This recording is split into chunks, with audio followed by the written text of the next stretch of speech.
Hello, welcome to my video, another video on PowerApps. Today we're going to see what is a repeating table and how you can achieve it. So people, if you're coming from InfoPath background in SharePoint, you must very well know what is a repeating table. So it looks like this. You can add a multiple number of rows dynamically. It doesn't have an end. So a lot of rows to an item. You enter in a spreadsheet and save. All those items will go against one list item. So this is an example that you're seeing. It's like you're raising an expense request. So one request you're raising, but it will have a lot of itemized expenses. So usually we will handle it by two tables. One is the parent list, another one will be the child list. So for this example, we'll pick a list. So this is a master list, or a parent list called department, and it will have two. One is the title and the location, and you have another child list called subdepartment. Okay, so the parent list is the department. For example, let's take first row is the finance and the location. So this will have multiple rows in the child list. So finance department has sub departments. So the ID number 2, if you look at that over here, you can see for ID number 2, which is the finance department, has 3 sub departments: purchase order, expense approver, and VAT register. So this is the setup. Parent list should have a unique ID. Yeah, so this is an auto-generated ID from the list itself. So you take that, and in the setup, go to the child list and add a column called the department ID, or whatever the name you want to make, and put it as a numbered column. I have referenced this one to this department. This is very important. So this setup has to be correct, or else everything else will screw up. So make sure this setup is correct in your list design. Let's open the PowerApps. I'm going to open a Canvas app. So in the first screen, let's add a gallery control. Let's go with the blank gallery. First, I need to connect my data source connector, SharePoint. Hub is the list. Copy.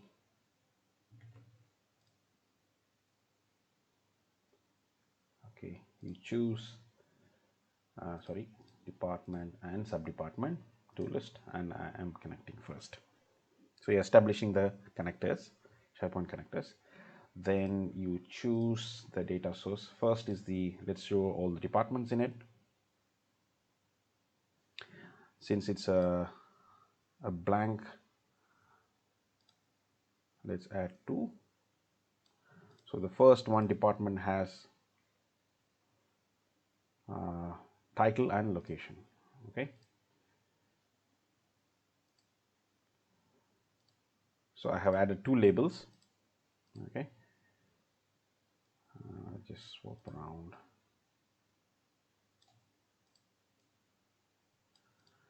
And let's add a rectangle.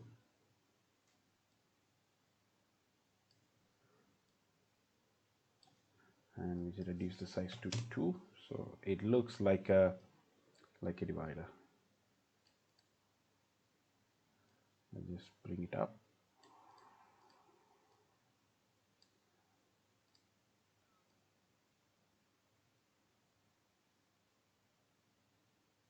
Okay, so this one would be department.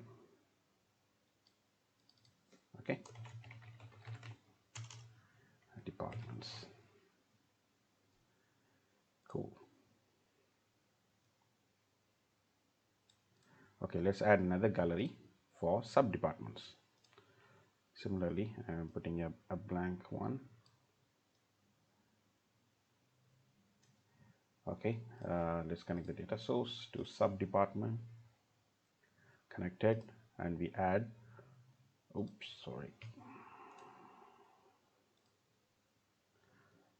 the label. Sub department has how many? So let's display title and team size. So similarly 2. That's fine. We just move here.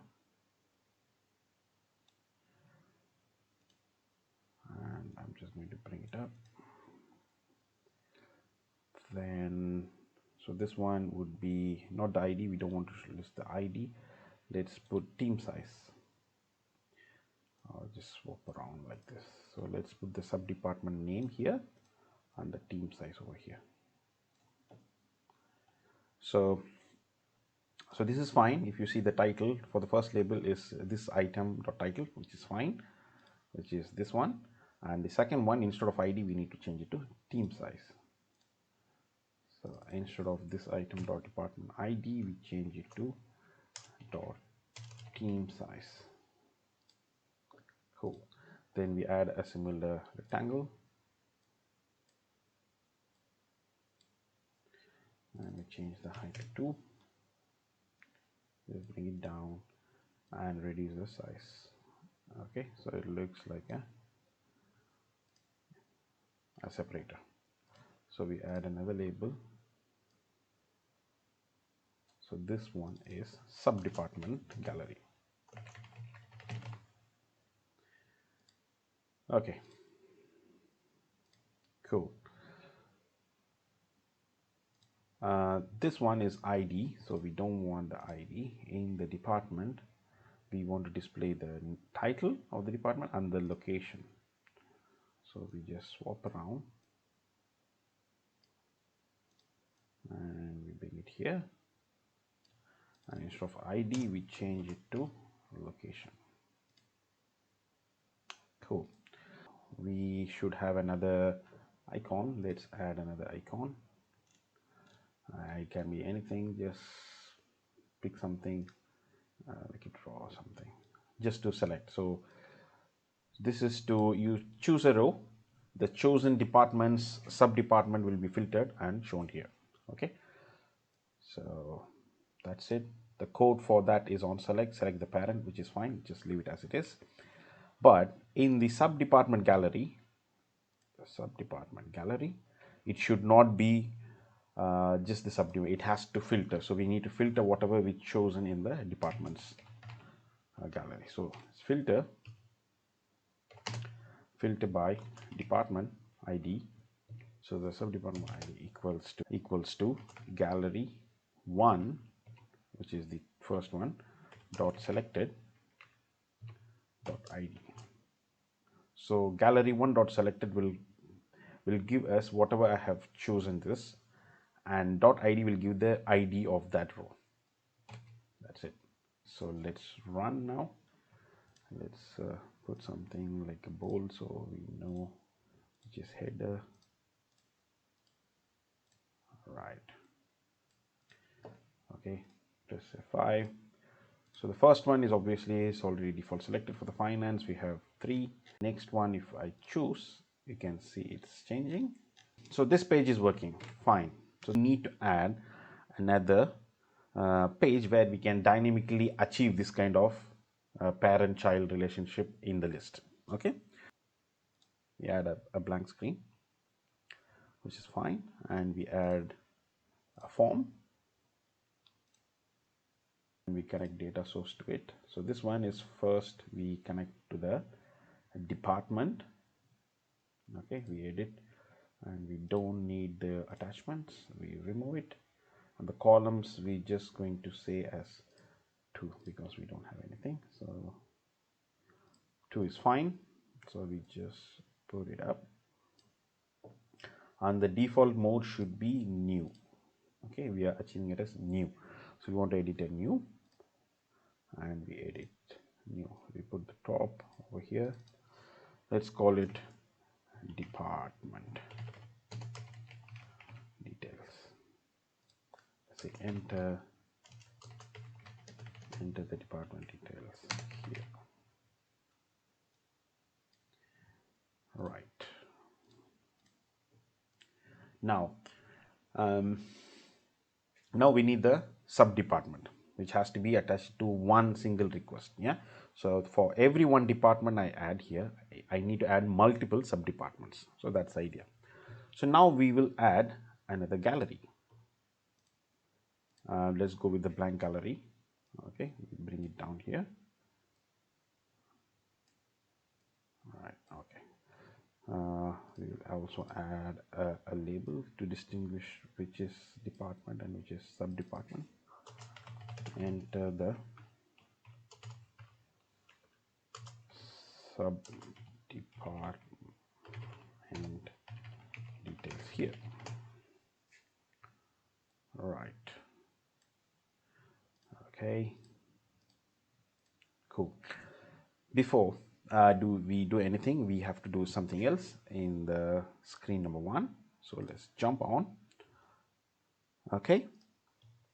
Here we add a button.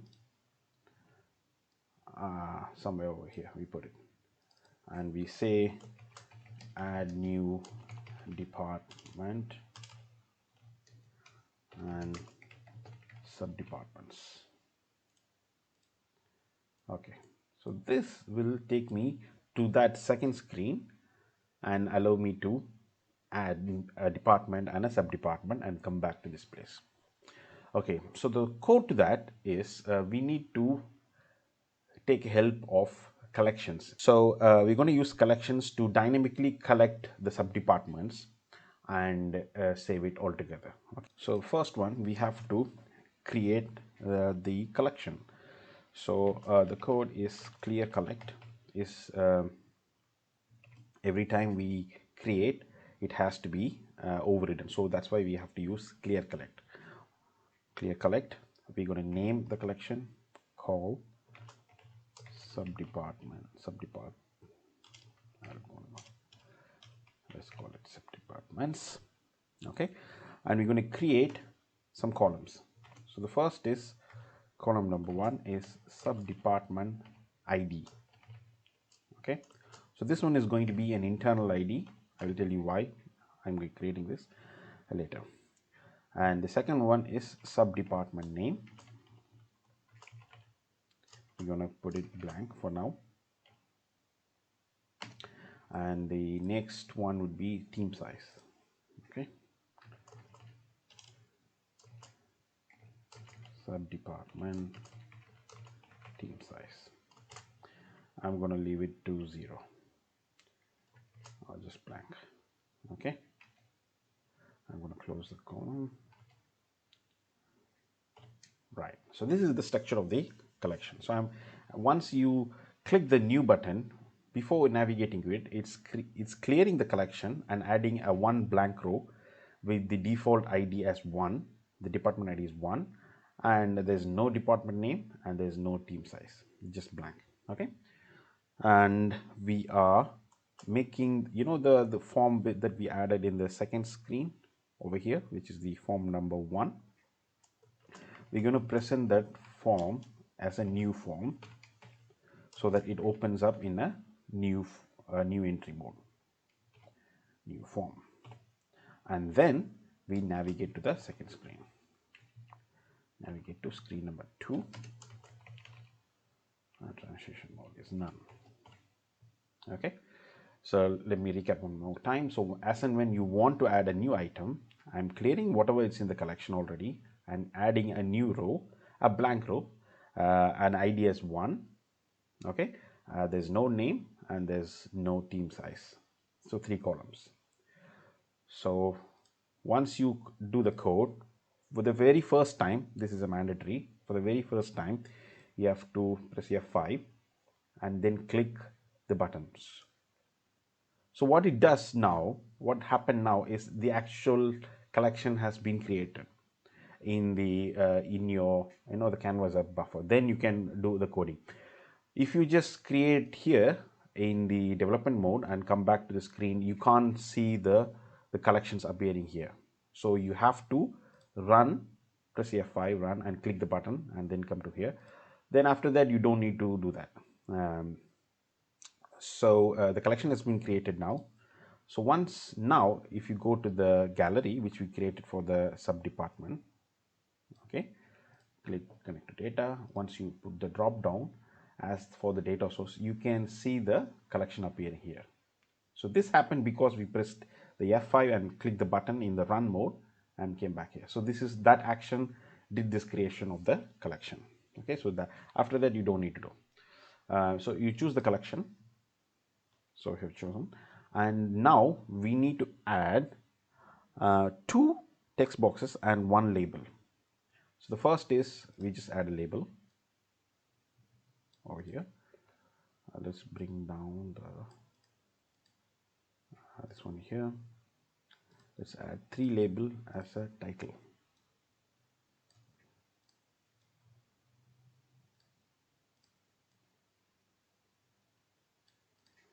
Okay, let's add some border so we know where we are dealing.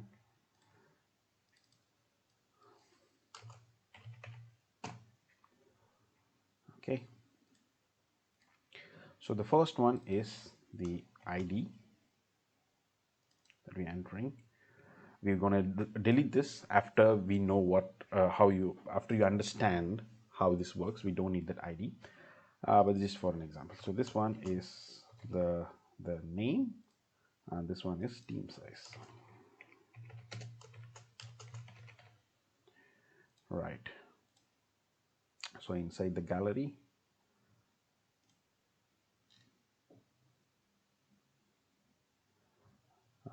sorry, I think, yeah, this label. So this label should be this item dot c department ID. Okay, as you can see, it's appearing as one. Why? Because we added a blank row. Yeah, then we will add another text box this time.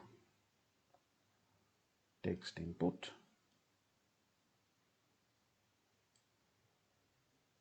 and another text input.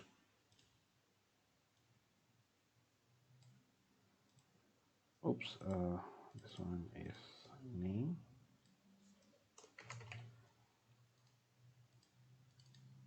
This one is team size. Okay, so this one would be this item dot c department name. So this is the name of the collection, name of the column in the collection. And similarly, this item dot team size. Okay, cool.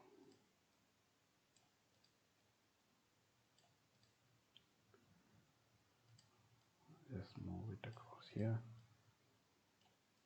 so we have space to add. Okay, now we will add another 2 icons. First is the add icon. Oops.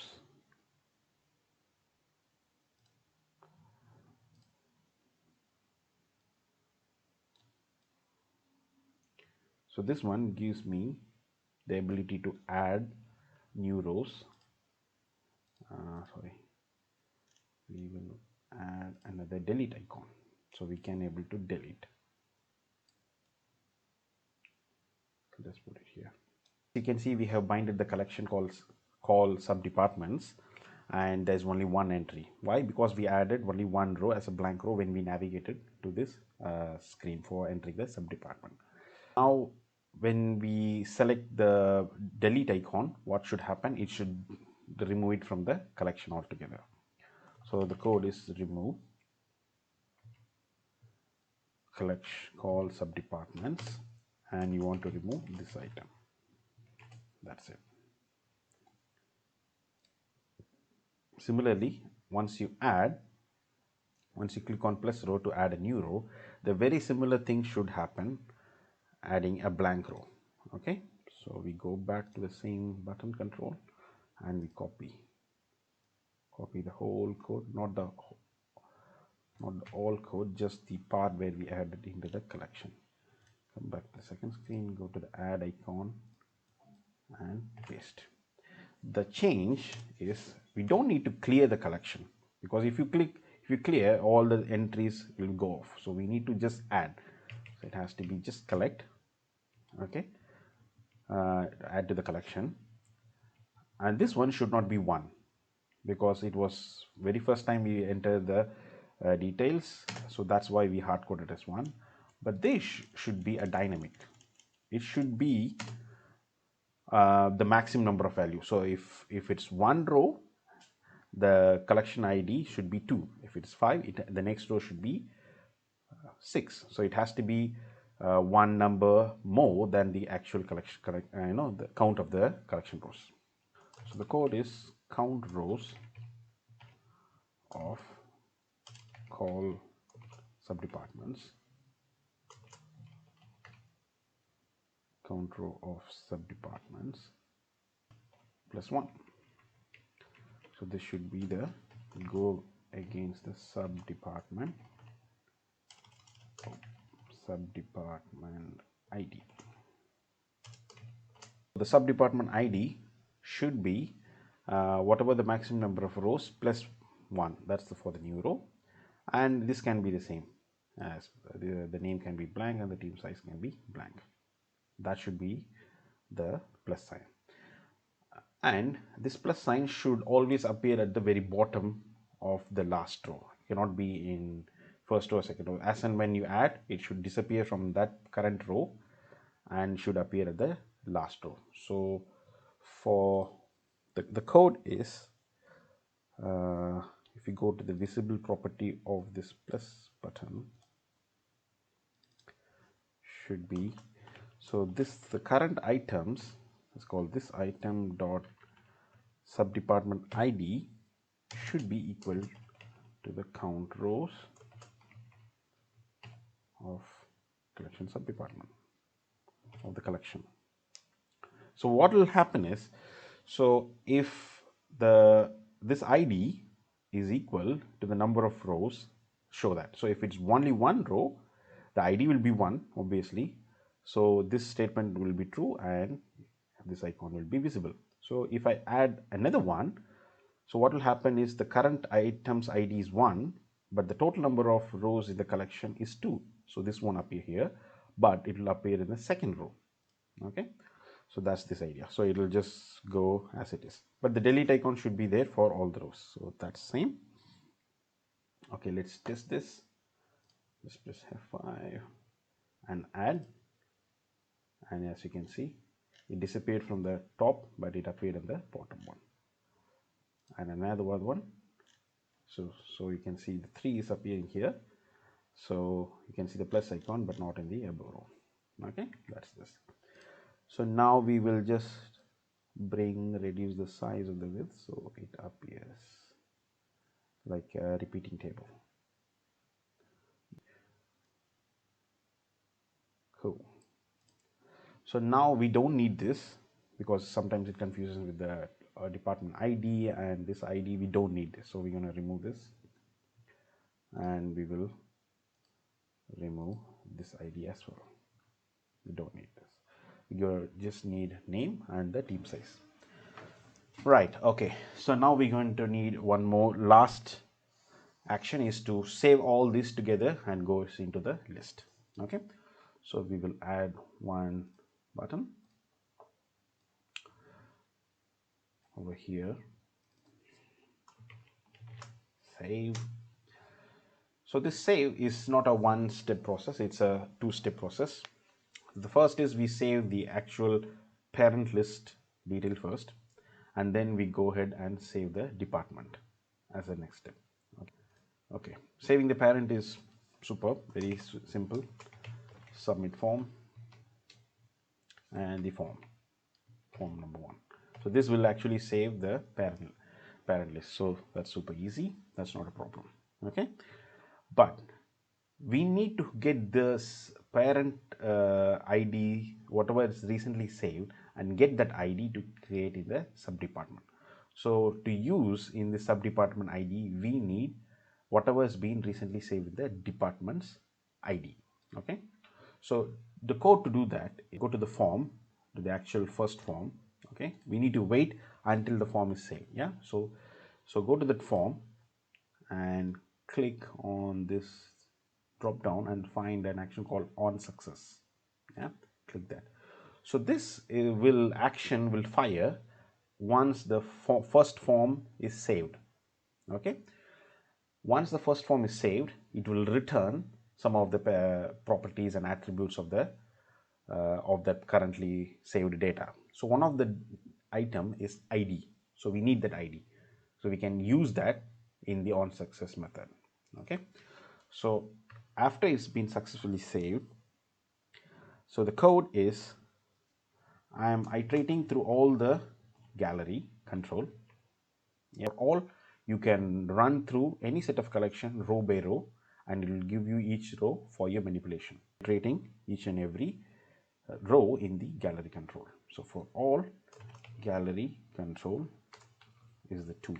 So the gallery control 2 is the so gallery control 2 dot all items. Okay. Let's before that, can we just name the gallery control and the controls in it so that it is not confusing for us? Okay, so this one is gallery sub department. Okay, so this is gallery sub department. Okay, then the name, which is the name of this, would be text sub department name. So the text control, and next one would be over here. This is text sub department team size. Okay, cool. So now go back to the form. Very good. I was using the wrong gallery name.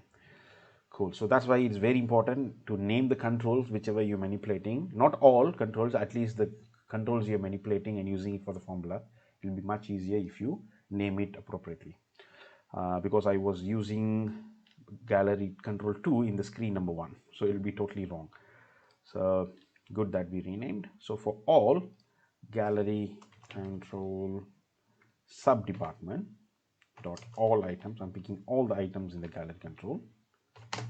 Okay, then for each once a new item comes, once a new row comes, I'm going to add into the main data source. So the collect means adding into the data source. The data source can be just a collection or an actual list in the SharePoint list. So in this case, I'm directly adding into the SharePoint list.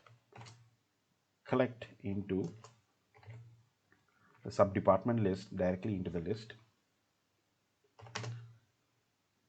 Okay.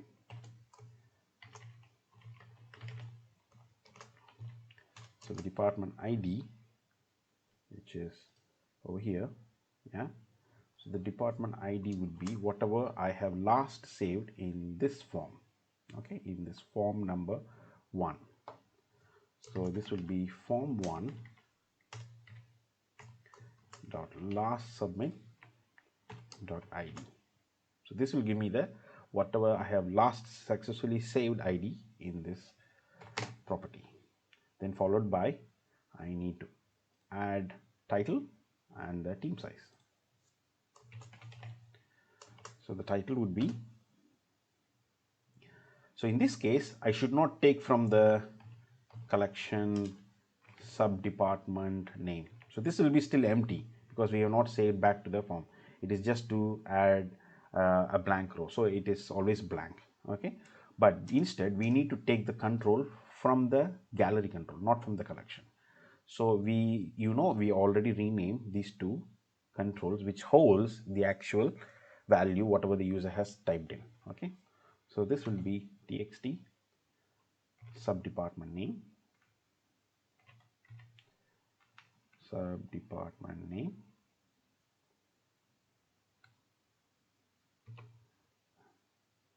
okay, I think I have put the form name here, that's why. Sub department name,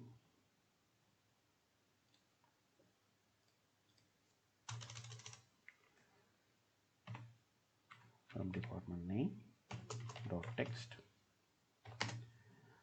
and team size. Okay, the last column. Team size would be whatever is in the text sub department team size dot text. Okay, we will close the brackets to see if there are no error. Okay, there's still error. See what's the error. Oops.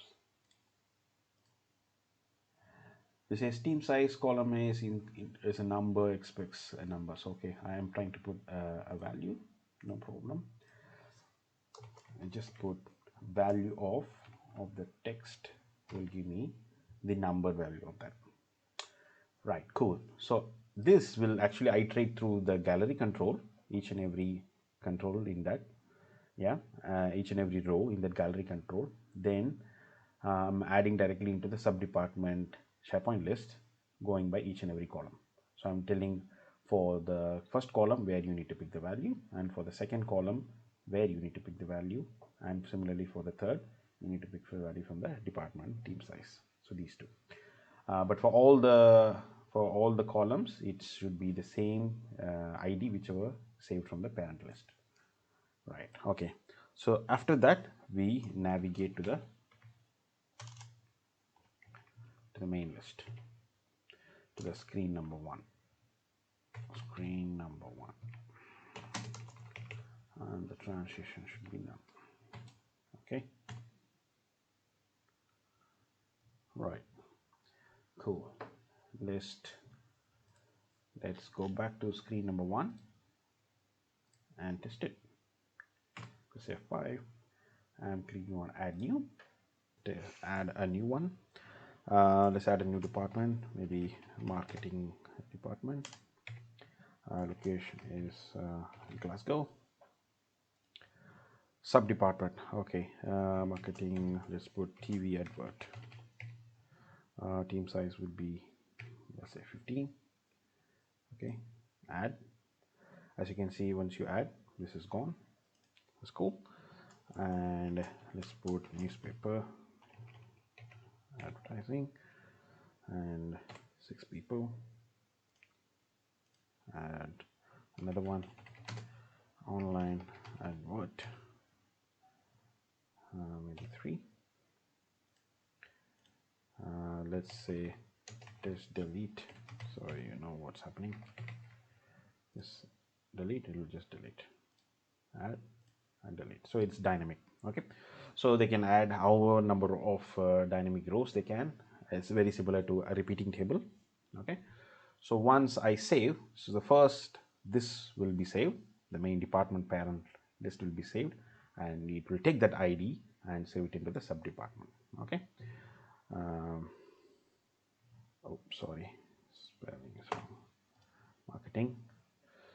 Right, okay, let's save. It's save. It is saving and came back to the main screen. Okay, so as you can see, the marketing department and the Glasgow location is saved, and once I selected, you can see all the 3 rows over here. If you choose executive, and similarly for the finance, you have a different department. Let's just push this up so it's not, so you can see clearly now. So the marketing is this one, and the executive and the finance. Okay, let's add another one. I don't know, maybe department 5, location would be online. So department 5, sub department 1. So department 5 and sub department 1, sub department, sorry, this is a number, right? So it's 15. Add, so D5, sub department 2, then 10. Add another one, just add a lot. So D5, S3, D5, S4, D5, S5. So 3, 2, 1. Okay. So 1, 2, 3, 4, 5. 5 rows. So once you hit save, so it saves the first department and goes back into the sub department. So come down and see, you have the department number 5. Choose, and you can see all the sub departments saved. So let's see how it's saved in the backend. So as you can see, this is linked and subdepartment also saved correctly. So yeah, that's how you do your repeating tables, or you can have the parent-child relationship kind of a table. Very easy. You don't need to first save the subdepartment in the backend to actually give. So this gives a very powerful way of adding the rows, very very fast, and because it's dealing with the collection, so it's super easy. So hopefully I think it'll be beneficial for you. If you like it, please subscribe to my video and look for more videos. Thanks. Bye.